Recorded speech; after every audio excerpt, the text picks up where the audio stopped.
Ang pagiging makasalanan ng mga tao sa Sodom. 19 na kabanata. Magdidilim na nang dumating ang dalawang anghel sa Sodom. Nakaupo noon si Lot sa pintuan ng lungsod. Pagkakita ni Lot sa kanila, tumayo siya at sinalubong sila.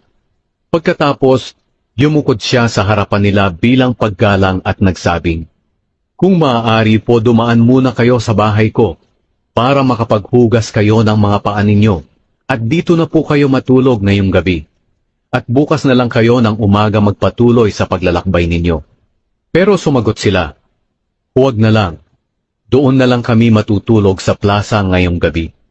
Pero pinilit sila ni Lot, kaya sumama na lang sila sa bahay niya. Naghanda si Lot ng mga inumin at mga pagkain. Nagpaluto rin siya ng tinapay na walang pampaalsa. At nang handa na, naghapunan sila. Nang mahihiga na sila para matulog, dumating ang lahat ng bata at matatandang lalaki ng Sodom at pinaligiran nila ang bahay ni Lot. Tinawag nila si Lot at tinanong, "Nasaan na ang mga panauhin mong lalaki na dumating ngayong gabi? Palabasin mo sila rito dahil gusto namin silang sipingan."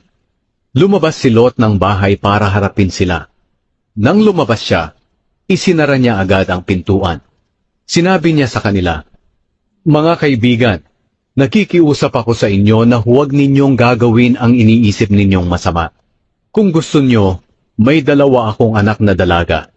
Ibibigay ko sila sa inyo, at bahala na kayo kung ano ang gusto ninyong gawin sa kanila.